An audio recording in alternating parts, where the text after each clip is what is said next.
Hello, everyone. Welcome to today's AMS webinar series by MecSoft Corporation. Uh, my name is Don LaCourse. I'm a senior application engineer here with MecSoft Corporation, and I'm joined today by Uday Hanalagre, who is our tech support manager, and Uday will be performing our demonstration today. And also on hand is Joe Anand, our product manager. Joe will be in the background. He may be popping in and out, looking at your questions, answering questions when we get to that section. Today's topic will be fine-tuning your cutting motions in CAM. Very important topic today. A lot of users call in and have questions about how to control the tool in various situations. So what we're going to be starting out with is cutting start points. How is your tool going to start cutting in different types of operations and how you can control that start point, and also tool entry and exits. Now, in every toolpath type, you can control the approach motion, the engage motion, the retract motions and departure motions, and each of those tool motions can be controlled with various parameters, and you can use those to not only affect your toolpath, but also to assist you during the cutting motions. We'll also be discussing tool change points. If your controller in your CNC machine doesn't have a tool changer, you can use tool change points to move the tool out of the way to let you change it, or to move the tool out of the way before, if you have a 4-axis or 5-axis machine, how to move the tool out of the way before a axis rotation. And then also we'll be discussing cutter compensation. What is cutter compensation, how to turn it on, and also what cut directions to use to enable cutter compensation. And then also a very important topic, tool containment control. In most tool paths, you're going to want to contain where the tool moves, or the coverage of the part that the tool will make. And we're going to discuss what the coverage will be without a containment, and then what the coverage will be with a containment. And then last but not least, we'll be discussing feed rates. Here you have, obviously you can set your feed rate for each toolpath motion, but you're going to want to know how to override those feed rates in certain conditions, such as in a 2-axis or a 3-axis Z leveling operation.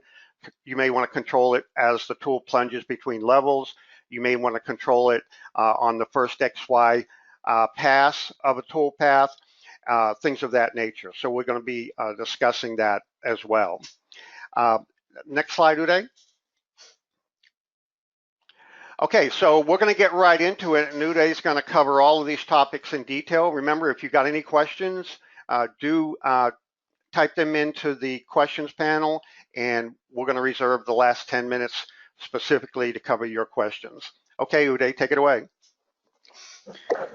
Thank you, Don. Hello, everyone. Good morning, good afternoon, or good evening to you all, and thank you again for joining us for this month's AMS webinar series. And as Don pointed out, today we will be covering fine-tuning your cutting motions in CAM. This is a very common topic, basic topic for a lot of us here to learn how we can effectively use the start points, entry and exits, how we can control all of the parameters. So we can certainly try to dive into this, go over it, and if you do have questions, you're welcome to post those questions during the webinar, and we'll try to keep it as interactive as possible to get these questions answered to you. First, we will be starting with the start points, and we will cover them in different operation types where the start points can be controlled. The first thing I'm going to talk about here is controlling start points in 2-axis operations. Particularly, we'll start with 2-axis and profiling. Profiling is probably one of the very commonly used operation types in 2-axis machining operations. So start point is the location where your entry and exits are being applied. So As you program a profiling operation, when you go into the two-axis methods and pick profiling, this applies to all of our CAM products, whether you're running our standalone Visual CAD CAM, or if you're running our plugins for Rhino, SolidWorks, or Libre, it applies to all of them. So when you go into profiling and look under cut parameters, by default, it is set to use the midpoint of the longest side in profiling. So what this means is when you pick a part region for profiling, the system will automatically identify the longest side, and it'll apply the start point. It'll determine the start point at the midpoint of the longest side. So in this particular example that you're looking at, you will notice that it determined this as the longest side because these two sides have some notches in here. So it figured out this is the longest edge. It does not have any like cutouts. So it applies the entry and exit. So since the start point is over here, the entry and exit is being applied at the start point. Now, we would want to know how can we control the start point. So you may not want the start point to be over where it is, the midpoint of the longest edge. So you may want to adjust that or control it to your needs. So you would want to go back into the profiling operation, and then in the cutting parameters tab, you'd want to clear this checkbox to use midpoint of the longest side. Now, when you clear this checkbox and generate the toolpath, you will notice that it automatically uses the start point of the geometry, the part region that you selected. Now, if you had selected a curve or a sketch, we use curves, the terminology curves in Visual CAD CAM and Rhino CAM, and SolidWorks and Libre uses the terminology as sketch. So when you have curve selected, and if the curve is joined or merged, it's a closed curve, it uses the start point of the curve. So you can see that the start point is represented on the curve by a point. So if you're using Visual CAD, you can actually display the start point of the geometry. So we're going to display. You can click on display the region, curve region start point, and it'll display a start point for the curve. As you can see here, it displays the start point. So when you pick that curve as your machining region or the part region in the operation, it automatically uses that start point for the location where the entry and exits will be applied. So we will be covering entry and exits down the road. So the start point is automatically obtained from the geometry here. So now if you want to change the start point, so if this is a closed curve, you can change start point for a closed curve. The simplest way to do that would be to select the curve, or you can highlight the curve in the CAD, and then you go into the curve modeling tab. And once you're in the curve modeling tab, you will see in Visual CAD there's an option called change start. So the start point can be changed for any closed curve. And now you'll notice that I can move the start point along anywhere on the curve. So I can move it around. So for example, if I want to put it towards closer to the midpoint of this vertical side, I could even use some of these object snaps in here to bring it close to the midpoint, and then I left click on it. You will now notice that the start point of this underlying curve was changed. Since we changed the start point and the profiling operation was using the curve, you'll see that the operation is flagged dirty, and it tells you that the control geometry was changed, the start point was changed. So we need to update that. So right click, regenerate. Now the toolpath is updated based on the start point. Folks, you may have questions. How can I do the same in Rhino or in SolidWorks? And I'm going to cover that here in just a second. So start points can be changed for closed curves by using change start. This is one of the ways to do it, to change the start point in the host CAD system. So in this case, it is Visual CAD. Now, if you're using Rhino, one of the ways to change it would be to basically select the curve in Rhino. And once you have the curve selected, you can actually display the curve start. There's a command called curve start in Rhino. It'll insert a point where the start point is. Or if you want to directly just change the start point, you can go to curve and then go down to curve edit tools. And there's this command called adjust closed curve seam. So when you select this adjust closed curve seam command, this will allow you to drag a start point. So you can see that it displays the start point and an arrow which shows the direction. So I can pick this and I can move the start point around in Rhino. So you can even use your object snaps to wherever you want to move it. So I'll move it to the midpoint of this side here. Left click, we change the start point, right click to accept the changes. So now you'll notice that I got to regenerate the toolpath to reflect the change and make sure that if I want to use the start point of the curve, not use the midpoint of the longest side. So we've now effectively changed the start point of the underlying curve in Visual CAD and in Rhino. We will talk about how to do this inside of SolidWorks as well.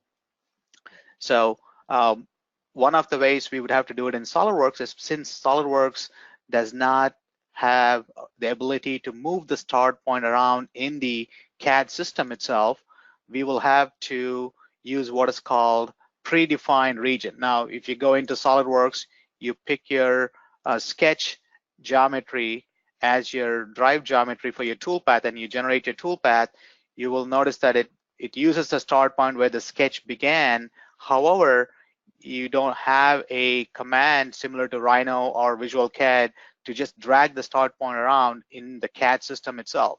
So for this, we've introduced what is called predefined regions or machining regions. So you can go into this regions tab under the machining objects browser. So if for any reason you're unable to view the regions tab, you can toggle it by selecting tools and machining objects.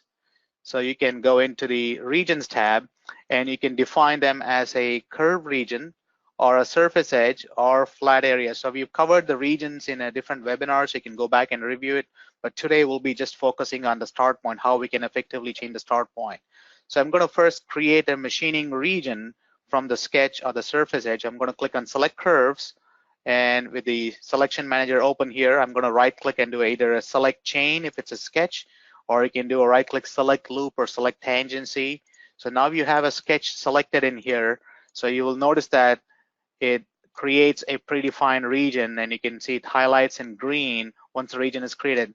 Now that you have a region defined, you can move the start point around using the tools that are built in Visual CAM. So you can click on select start point, and I'm going to pick the start point to be over here. Left click on it and then accept it. So in the CAM, in the machining region, we moved the start point of this geometry. So how can we apply this geometry to the toolpath? So you edit the profiling operation. Now, rather than selecting directly a surface edge or a sketch, you click what's called select predefined. Now, since this region has been predefined, we click on select curve region. And now let's go ahead and generate it. You'll notice that now the start point, it applies the start point of the region that you chose for entry and exit. This would be a similar process in also in AlibreCAM. So you define a predefined region and then you assign or pick a start point for it to do it. Now, if you want to do the same thing in RhinoCAM, you could do it. If you're working with just surface edges, you can use the regions tab to create predefined region by selecting surface edges, and you can pick a start point. The same feature is also available inside of Visual CAD CAM as well. You can create a predefined region and then pick a start point. So this is how you can control start point in profiling operation. Now the same also applies to some of the other operation types like chamfering and filleting operation, very similar to profiling. The start point applies in chamfering, filleting, and also in engraving, it uses the start point of the curve. Now, if you're working with an open curve, a curve that's not closed, for example, let's consider you have a polyline in here. So the start points is going to be on one of the ends. You can't move a start point for an open curve. You can only reverse the direction of the curve so the start point gets flipped over. However, the start point is basically going to be at one of the ends when it's an open curve geometry. The next thing I'm going to cover here is start points for pocketing operation. Now, before I get into that, looks like we have a question about start point with regions. So regions are basically creating machining regions. So you can click on select curve regions or surface edge region. So you pick a region. So the region is defined, and now you can use select start point, and you can move the start point around to wherever you like it to be. So I'm going to move the start point over here. So this is how you would create a region, a machining region, and then move the start point. Again, start point can only be moved or dragged around for a closed curve. If it's an open curve, like this one right here, the start point can be reversed or moved to the other end by selecting reverse direction, and it'll actually move the start point over here. Or if you want to do it in the underlying CAD system in Rhino and Visual CAD, there's a command called reverse curve direction. So if you go into the CAD here, I can select it and select the reverse command. So that'll reverse the direction of the curve, so the start point will get flipped over to the other side. In Rhino, you use the command called flip to reverse it. So this is how you can control the start point in operations like profiling, engraving, chamfer, and fillet machining operations. Now, the next thing I would like to cover is how we could control start points in a pocket operation. So I'm going to go into this example in here, and we currently have a pocketing toolpath programmed on this part. As you can see, it uses the high-speed cut pattern. Now, by default, the cutter will try to plunge and do the engage motion at the widest area in a pocket. The system is automatically designed to do that, so it identifies the widest area and it does your plunge and entry and exit motion. However, you may want to control the start point in a pocket operation. A good example, case would be you probably have like a pre-drilled hole on a part. So you may have a pre-drilled hole in here. So I created a drilling operation. I'm going to unsuppress this here. And so we have a drill operation created in here. And I've actually defined, I could do a drilling operation by just simply creating a point. So I have a point drawn in the CAD, and the point could be anywhere on the Z-axis. We've created a point, and then we perform the drilling operation in here. So that once you have a drill operation performed, so we have this drill operation, you would want a cutter to plunge in at the pre-drilled hole location for your pocket. So in the pocket operation, you now have the option to pick a start point. So when you go into the start point tab, you can actually select a start point, and you can just go pick the same point that you use for your pre-drilled hole. And then as you generate your toolpath, you will notice that the cutter plunges in and creates your, your ramp motion at the start point, and it creates this high-speed cut pattern from the start point to the widest area where it starts creating your spiral path. So in pocketing, this also applies in other operations like 2-axis roughing, 3-axis horizontal roughing. You can control the start point where you can have a pre-drilled hole, and then you can use the location of the hole, the pre-drilled hole, for your location where you want the cutter to enter in. Now, one thing I want to point out here is you want to make sure that the pre-drilled hole or the start point that you're picking is inside the boundary of the pocket and not outside. So I can't pick a start point over here, which is past the boundary of your pocket region, or I can't pick it on the edge. It has to be inside the pocket where the cutter can plunge and then create its entry motion in there. So this is also available in not only in 2-axis pocketing, you can do the same in 2-axis roughing. You'll also find this option under 3-axis horizontal roughing, and if you're running the Pro configuration, you'll also find it in the re-roughing operations as well. So the same also applies to other 2-axis methods like roughing, pocketing, as well as 3-axis roughing toolpath methods. So you can control the start point. So the start point can be controlled in these methods. Now let's take a look at facing. And in facing operation, you cannot pick a start point. The system gives you a choice to specify the start point location, cut start location.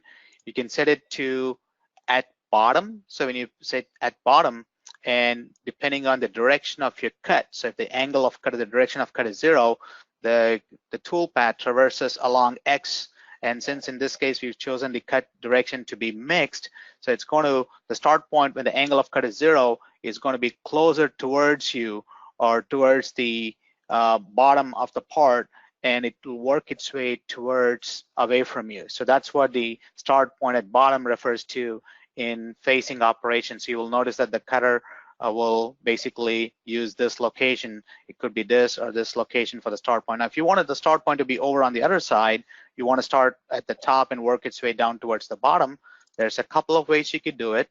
One of the ways here is you can switch it from start at bottom to start to top. So you'll notice that now the entry occurs over here.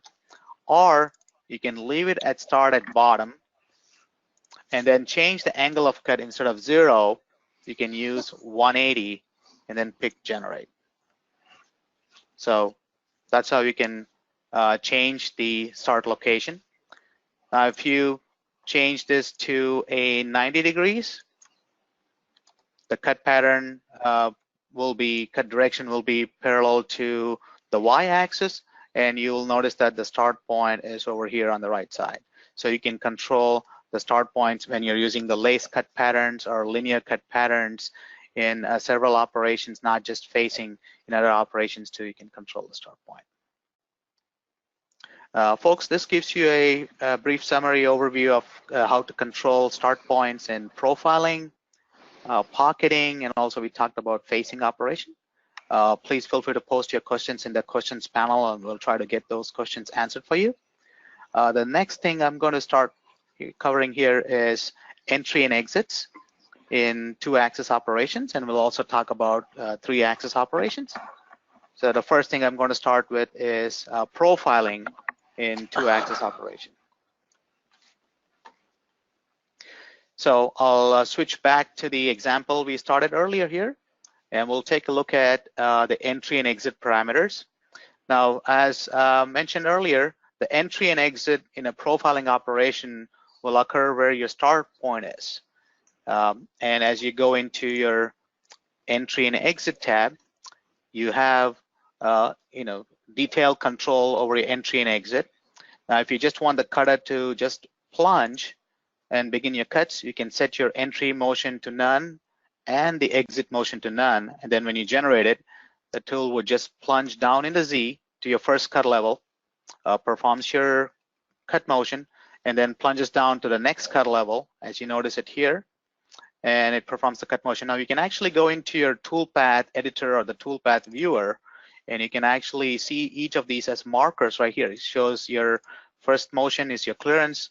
It says marker plunge, goes down, plunges down to your first cut level, and it performs the cutting. And you'll see the markers for each of these. So this is an identifier for you to see where the plunge is occurring right in your toolpath. Now let's take a look at some of the other entry and exit parameters. So when you go into the entry and exit tab, there's different ways how you can apply entry and exits. Lines and arcs is one of the common ways of doing it, and this is the default option in profiling. So you can use lines and arcs, and the entry motion can be split up into approach and engage motion, and so is the retract motion and departure for the exit. So for the approach, you can specify an approach length, as you see it in the image here in the entry and exit motion dialog. You can specify a length, and this could be normal or tangent, or you can even specify an angle. So by default, it's set to be tangent. For the engage motion, you could use radial or linear. So I'm going to use these default settings in here. We'll generate the toolpath, and then we'll go back and revisit and edit the parameters in here. So we now have specified the entry and exit in here. So you can see you have your approach motion, you get engage motion. It's fitting an arc to the toolpath since we have arc fitting turned on. So this creates a circular interpolation in here. And then you have your retract and a departure motion. One thing I would like to point out here is we haven't specified the entry and exit to be applied at each cut level. And also it looks like the cut direction on this operation is set to mixed. So since the cut direction is set to mixed, it alternates between climb and conventional between the levels. So I'm going to switch this back to just climb only, generate the tool path. So you'll see that the entry motion is being applied only on the first cut level, and then it plunges down in the Z to the next level, and then creates your retract and the departure motion. Now, to identify what each of the motion colors are, you can go to preferences and then go under color preferences. You can see the color preferences in here. So you have your plunge, which is in yellow color. You got your approach. Now, since the engage motion is an arc, it's displaying in dark blue, and then you got your retract, departure, and then your transfer, the rapid motion in here.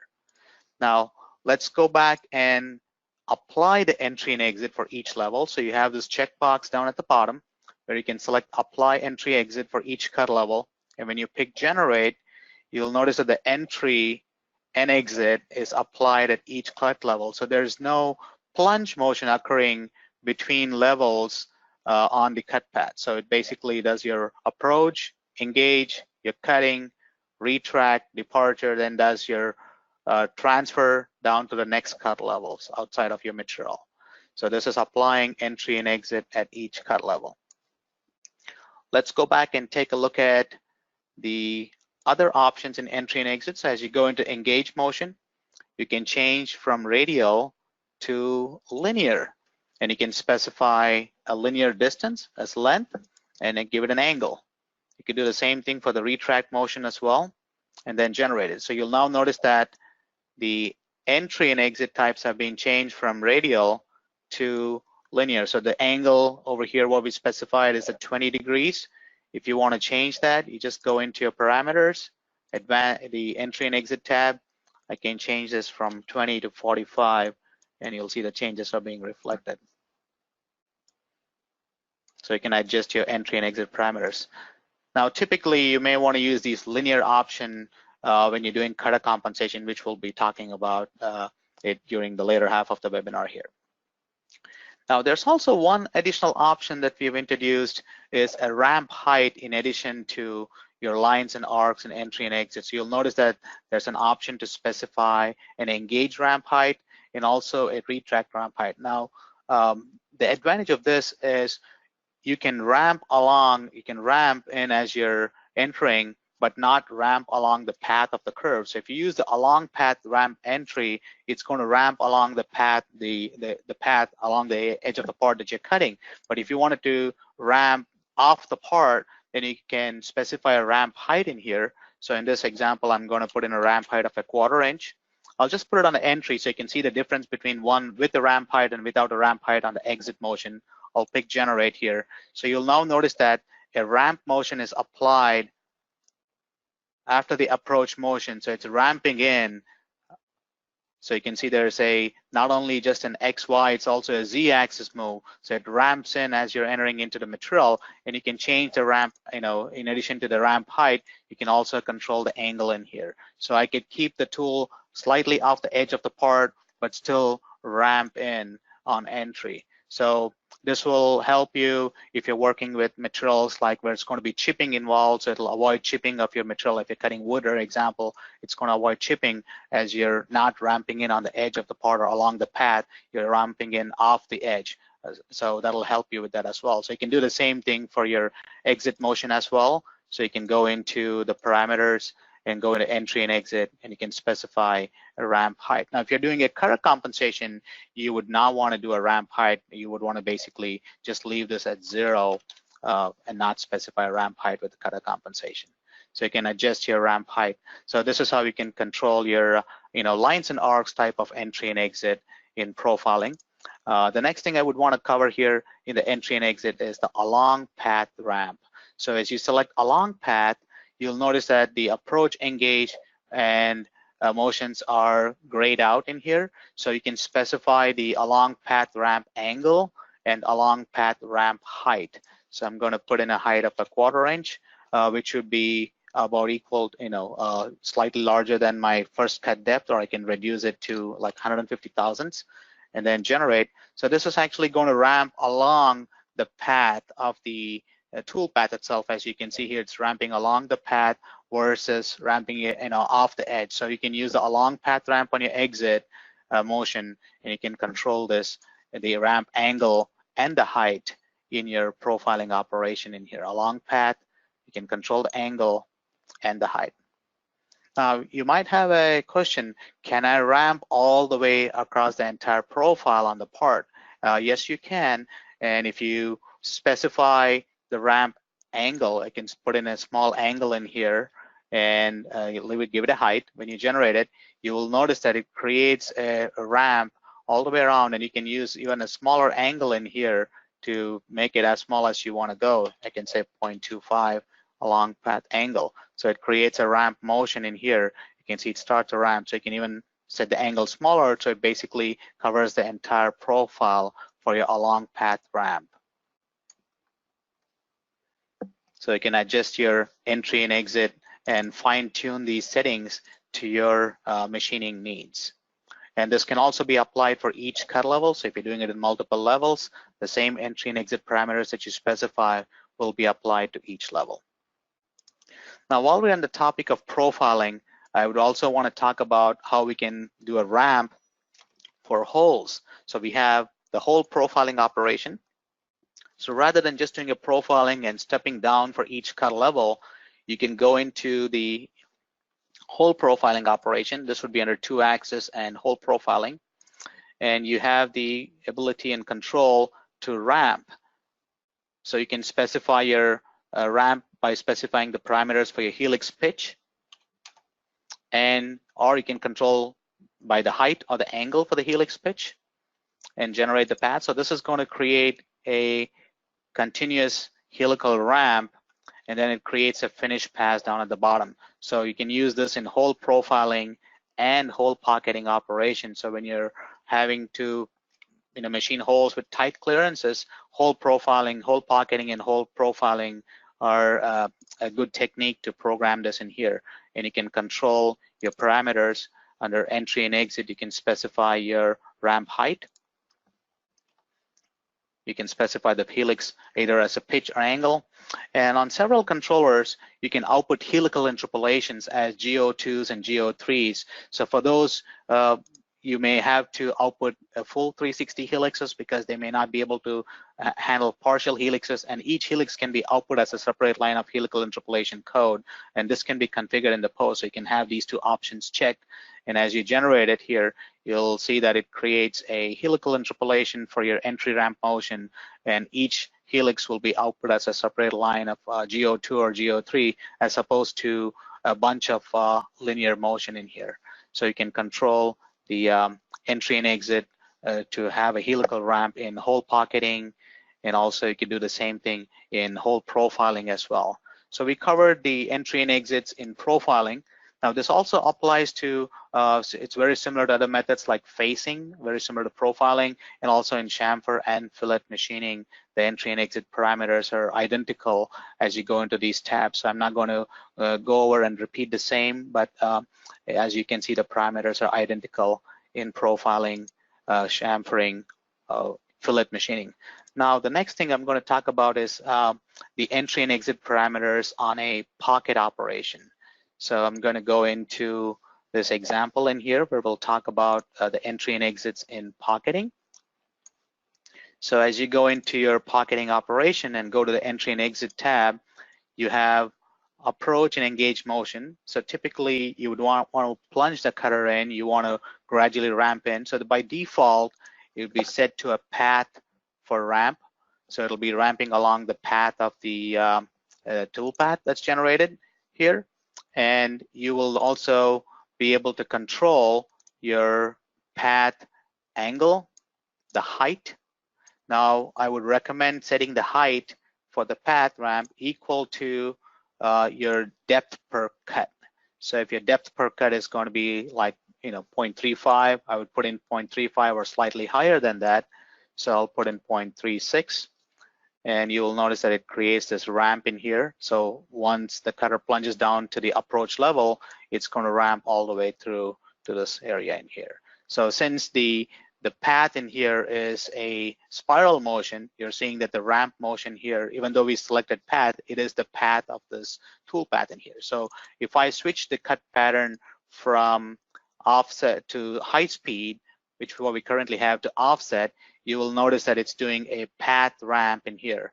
And let me also go ahead and get rid of the start point, so you will be able to clearly see the ramp motion. So it is along the path of the toolpath that's generated in here. That's a path ramp. Now this is the most safest option in here. So when you specify a ramp to be helical in the pocketing entry and exit, and you can specify, in addition to the angle and height, you can specify the helix radius in here. So I'm going to put in a helix radius of 0.15 and generate the path.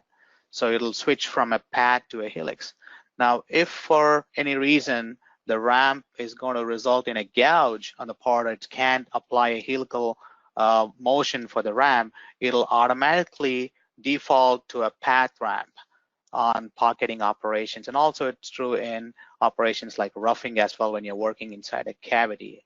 So you have the ability to set your entry motion, approach motion, engage motion to either a path, or you could do a linear or helical. So you have the ability to set these, and you can control, if it's a linear, you can control the angle and the height and also the distance in here for linear.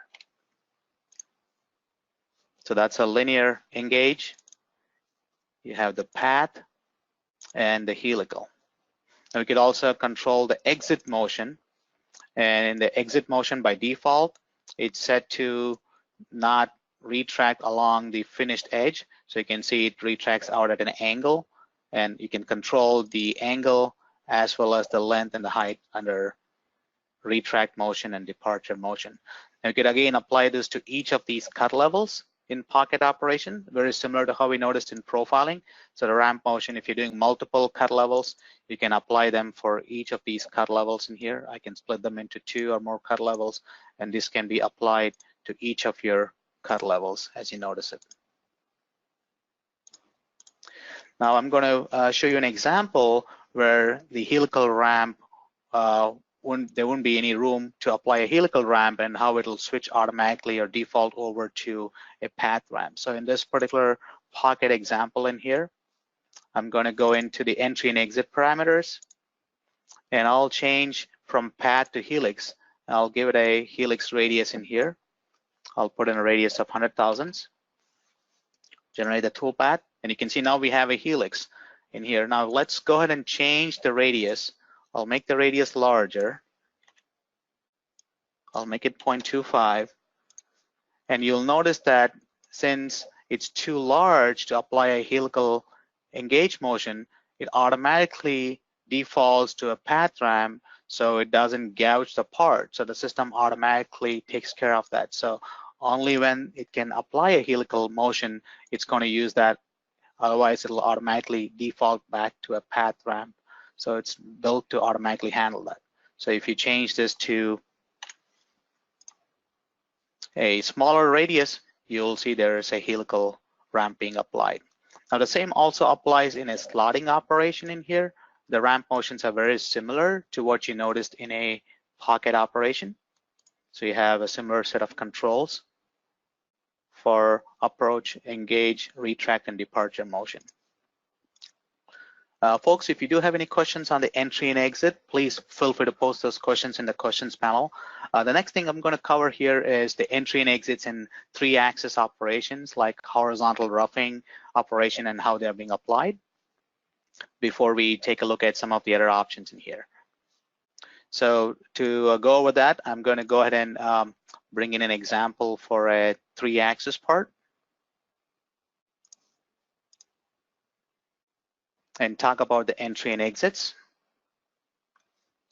So we have a horizontal roughing operation generated in here.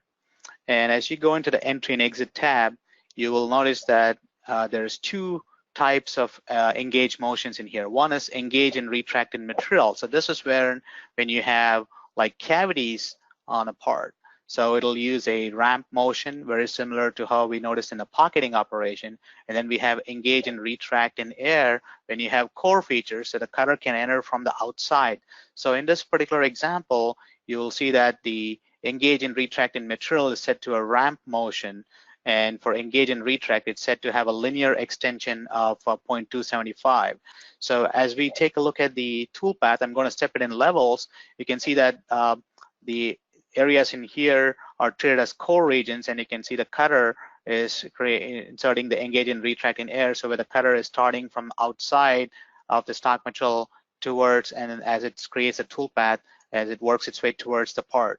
And as you step through these levels in here, you'll see when you get into a cavity area on the toolpath, the system will automatically use the engage and retract in material, where you'll see the ramp motion in here. So in this case, we've set it to a path ramp. It's applying the path ramp motion for the entry for cavity. So you have the ability to control your engage and retracts for both cavity areas and core areas in operations like 3-axis roughing. It is also available in 2-axis roughing operations as well. So this basically gives you an overview of the tool entry and exits in 2-axis and 3-axis operations. We'll be happy to take any questions if you have on this. The next topic I'm going to cover here is tool change point. This is useful where when you have a machine that does not have an automatic tool changer, or if you have a multi-axis machine where you want to use the tool change point to clear the tool out of the way before an axis rotation, which could be a table or a head rotation, is performed. First, let's talk about the tool change point for a 2- and 3-axis application. So as you go into the machine setup dialog, you can specify a tool change point under the general parameters. And once these parameters are specified, you would have to configure your post to output these variables if you're programming in a 2- or a 3-axis setup, so you can have this tool change point output before at the end of the first operation, before a tool change to the next operation.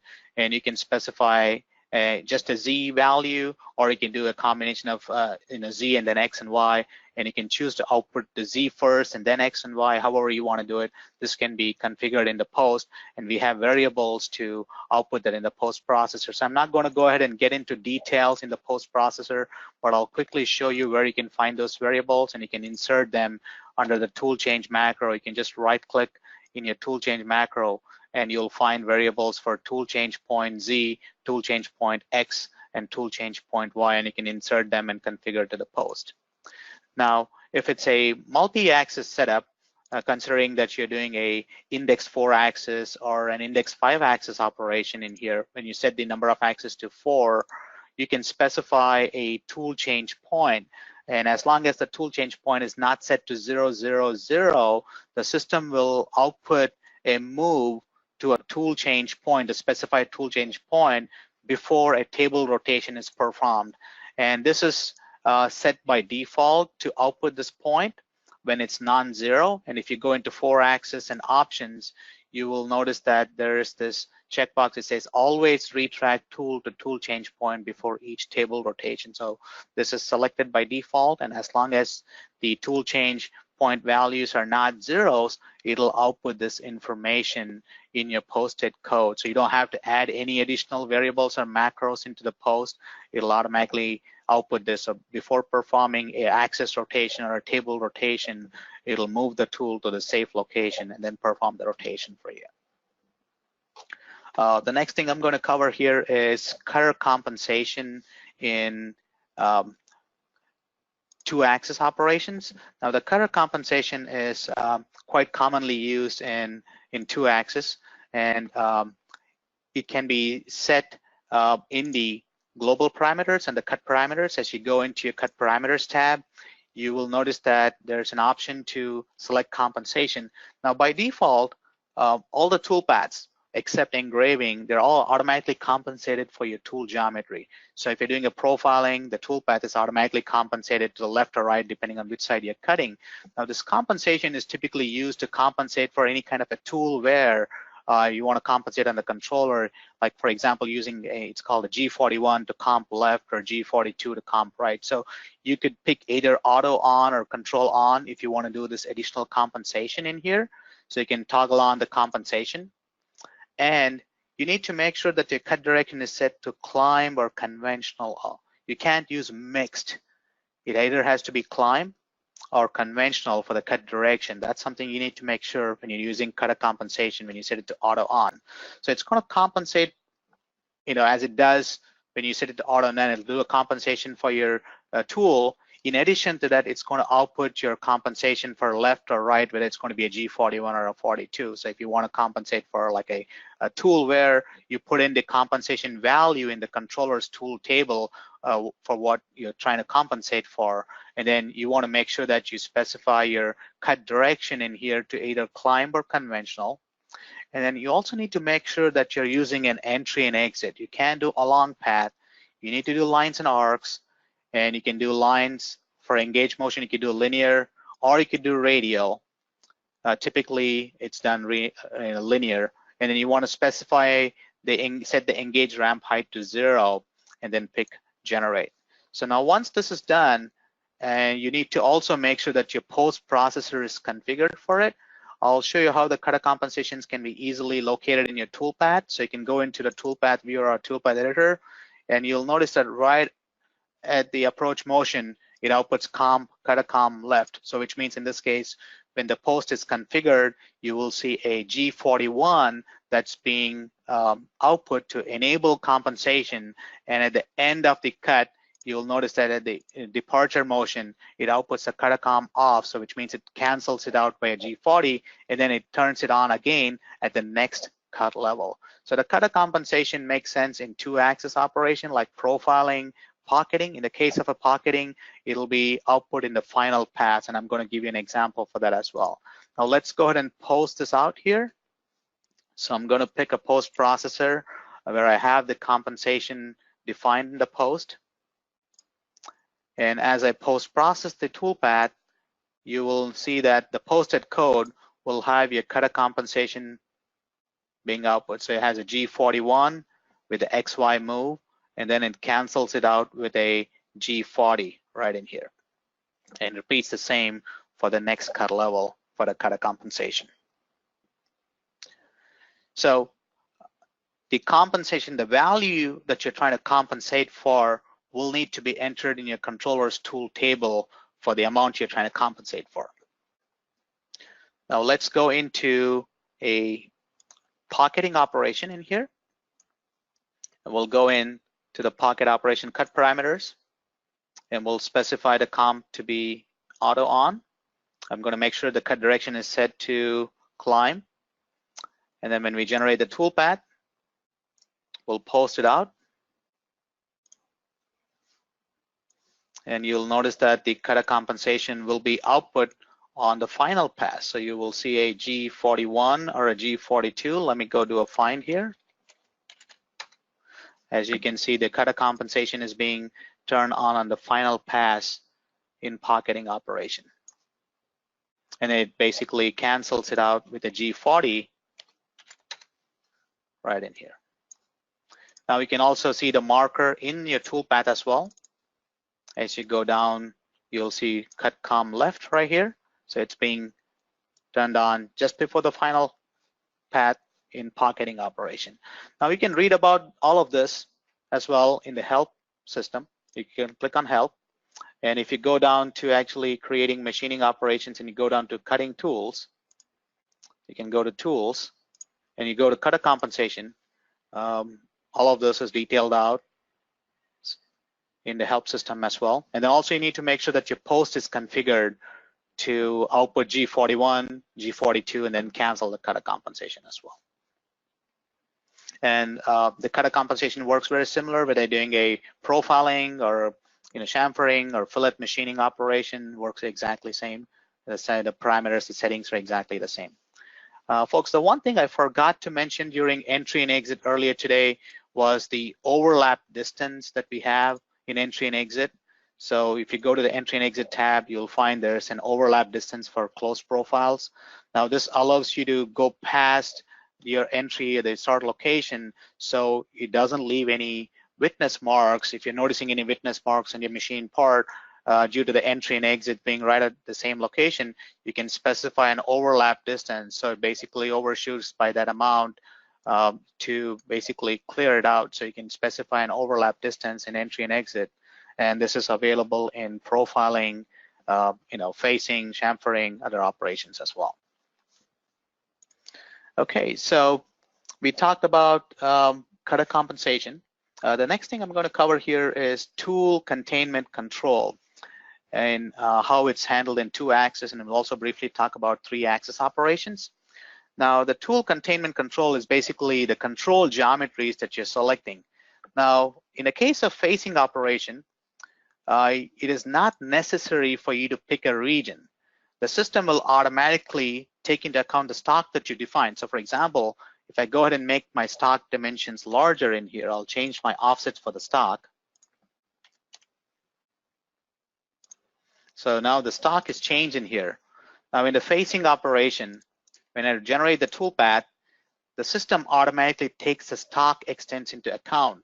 And you'll notice that if you do not pick a region, include stock model silhouette is automatically checked. So when this is selected, the system looks at the extents of the stock geometry and creates a tool path. Now, as far as the tool containment control goes, the tool tip stays up to the extent of the stock region, so which means it'll go past to clear the material because it treats the part region as the extent of the stock, so the cutter can clearly go past it to clear it out.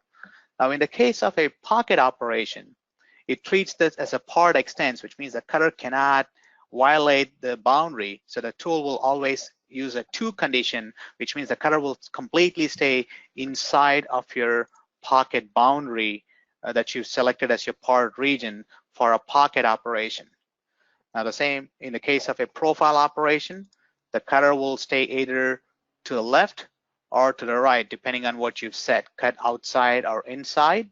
So which means the edge of the cutter stays up to the region in here, whether he's cutting left or cutting right. So in most 2-axis operations, except engraving, the cutter will stay on the geometry. If you did an engraving operation, the cutter will stay on the geometry. In the case of profiling, in the case of chamfering, in the case of filleting, it basically does your compensation to the left or right, depending on how it is set up.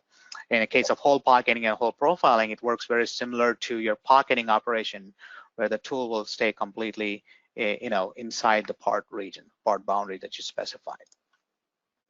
Now, let's look at a 3-axis operation in here.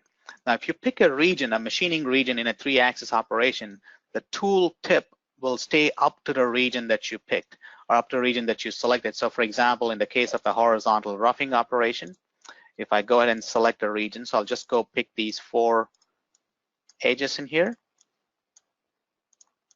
and generate the tool path, the tool tip will stay up to the region in 3-axis operations. This is true in almost all 3-axis operations where the tool tip stays to the region, except if you're doing the 3-axis projection pocketing, which works similar to the pocket operation where the tool will completely stay inside the boundary. So as you're selecting machining regions, curve regions or surface edge regions in 3-axis operations, the tool tip will stay up to the region. Now we do have the option to select surfaces as regions. So if you go into a 3-axis operation and you look under the control geometry tab, you have part surfaces. And now you can specify a surface. You can select 1 or more surfaces as your control geometry. And as you select surfaces, you have the ability to set your surface extent condition. You have the option to select on, which means the tool will stay to the region, onto the region, or you can say to, which will stay completely inside, or past will go past the region. So you can choose these options depending on what you would like to accomplish on the toolpath. So this is an example where it stays on to the region. To will basically stay completely enclosed inside the region. As you see here, this is your outermost region. So to condition will stay completely inside, and then past will go past the region. So you have control to set the surface extent to on, to, or past, and this is available in all your 3-axis operation types.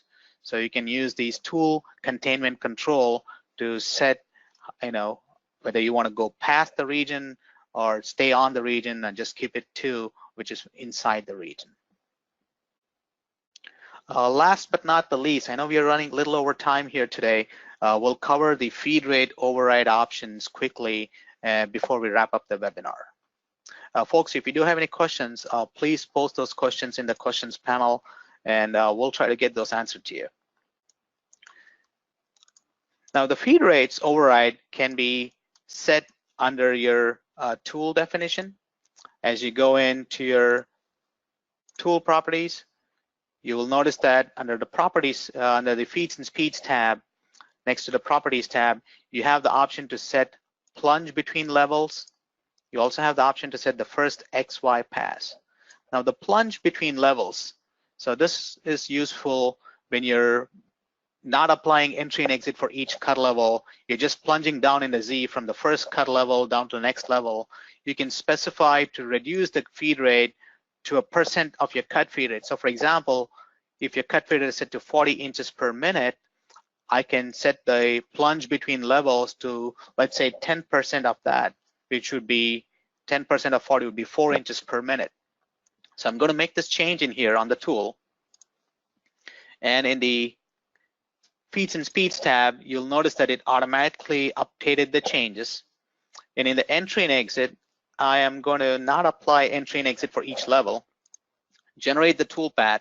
So as you're plunging between levels in here, when you go from the first level to the next level, it's going to apply the feed rate reduction factor and applies the plunge between levels. So as you post-process the toolpath, you will notice a feed rate of 4 as it's plunging between the levels. As you can see right here, it drops the feed rate to 4. It's using 10% of your cut feed rate. You can apply this on pretty much all operation types when you do plunge between levels for feed rate reduction. So this is available in profiling, pocketing, all of your operation types. Now let's take a look at the feed rate reduction factor for the first XY pass. We'll use the pocketing as an example in here. Now, the first XY pass is where the full width of the cutter is in the material. So if you take a look at your pocketing operation, this would be the first pass where the full width of the cutter is in the material. You can reduce that from the cut feed rate by a %. You can go into your feed speeds tab and you can specify the feed rate reduction for first XY pass. So in this example, I'll change it to 20% of the cut feed rate. We'll generate the toolpath, and when we post it out, we should be seeing a feed rate of 8. So as you notice it here, after the initial entry and approach motion is done, you'll see the feed rate reduces to 8. And once the first XY pass is completed, it automatically goes back to your programmed cut feed rate.